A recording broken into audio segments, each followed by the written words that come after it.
Well, this is Soul Ties Part 2, comes from KMD featuring Soul Stress.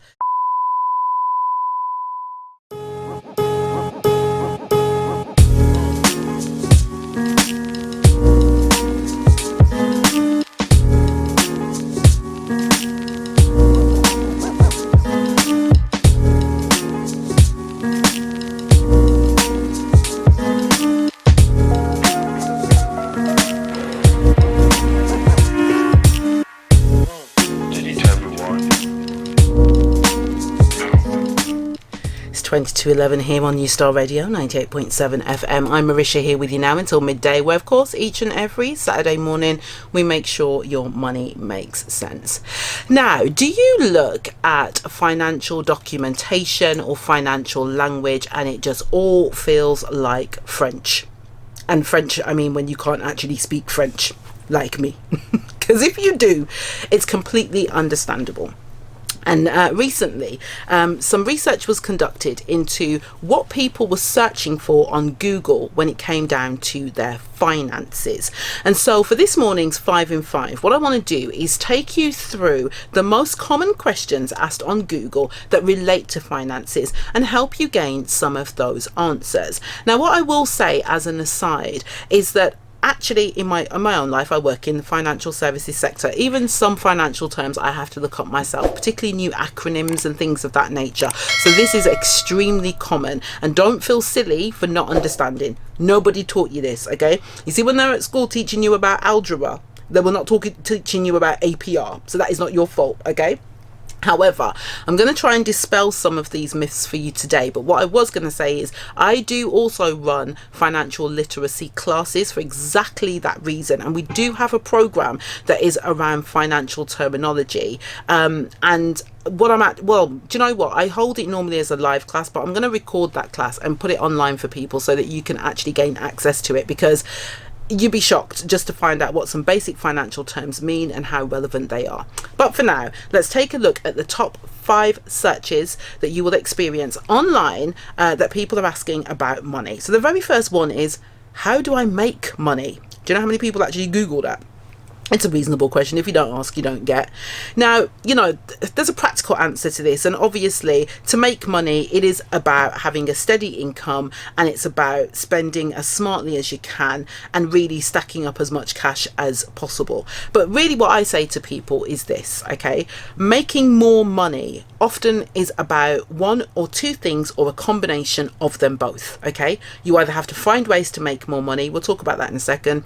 Save more money, or do a combination of both. And I always encourage people to do a combination of them both, because depending on how you make your money, you may be limited. So if you're in a job where you're in a situation where a certain amount of time per week is apportioned to that job, you know, you're working 40 hours a week or 60 hours a week or what have you, the time to actually go and make more money might be really limited for you. So the starting point for just increasing your overall financial health is going to be to try and save more. You know, a good example, I've given this example before. I found at one stage I was spending £25 a week on coffee, because every time I was running into the office I was grabbing a coffee. When I realized it was £25 per week, okay, and me being me, you know, I did the annual sums on that quick. £1,200 a year on coffee, cocoa beans. I bought myself a flask and started bringing coffee from my house. Okay, this is what we do. So it's little things like that that you can do to save yourself money. So that's always the starting point. And then this is when you want to start thinking about investment, which I'll get onto in a minute, which might be an effective way for you to make more money without it being a huge amount of additional time, particularly if your time is limited.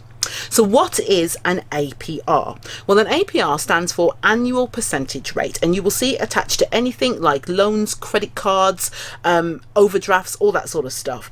And this is the cost of a loan, okay? It includes charges, the amount of interest you will pay, and when you have to pay it. So you can use this figure to find out what the best loan is for you. For example, a loan with 15% APR is more expensive than a loan with 10% APR. So that's a really good way of just getting a basic idea that this refers to the amount of interest that effectively you are paying, okay, per annum on any financial arrangement that is credit based, okay?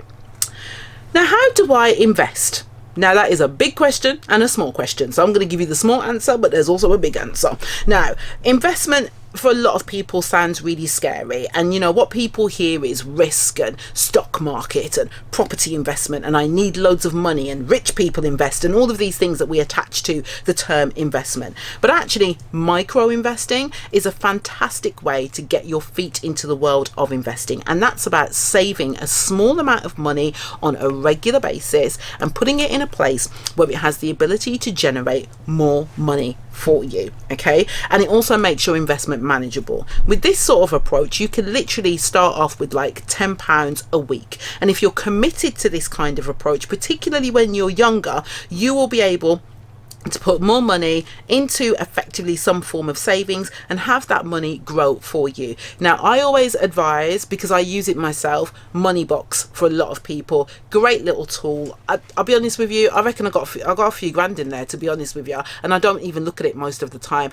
What I do is I just have money that comes automatically out of my bank account each week. It's not a huge amount, I don't notice it, but it goes into Moneybox every week, and I mean, this has been going on now for at least a couple of years. Every so often I check it out. The last time I looked, I think I'd made a 10% return on my money, which was going to be a lot better than if it stayed in a bank account with an interest rate. And so from that point of view, we're doing all right.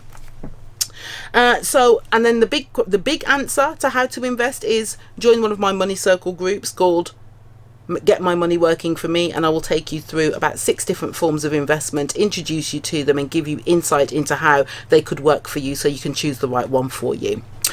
Now, what size of mortgage can I afford? This is another question that a lot of people ask when they're thinking about trying to get onto the property ladder, and there is no foolproof answer to that. But the reality of the matter is, these days, if you're in employment, it's likely that you can borrow about 3.5 to 4 times your gross salary. So if you're earning £20,000 gross, then it means that you could and that's without deductions, by the way, is what I mean by gross. Then what you could probably do is borrow about £70,000 to £80,000 from a bank. Now, if you're living in London, that will buy you a shoebox that you can't live in. But if you're living anywhere else in the country, you may have a chance of getting a flat or an apartment or something of that nature with that sort of money, depending where, or at least doing what they call a share. What is it? A buy share buy? I'm not getting my words out, but basically where you own part of the property and rent the other part initially to get you on the ladder. So do be mindful of that, but it's always good to speak to an independent financial advisor who could advise you appropriately. And finally, should I pay off my credit cards or should I save? Actually, the real answer is do both. I never think you should forego one area for the other.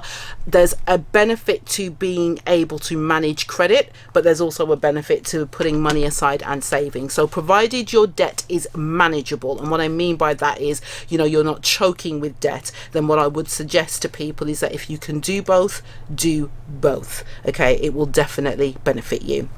Anyway, those are just some of the most the most common questions that are asked when it comes down to people managing their money. If there's more that you want to find out about, then all you have to do is let me know. Hit me up, financialstyle.media, fill in the comments form, tell me what kind of subjects you want to hear in our 5 in 5s, and I will happily help you out. When we come back, mental health and the impact it has on business.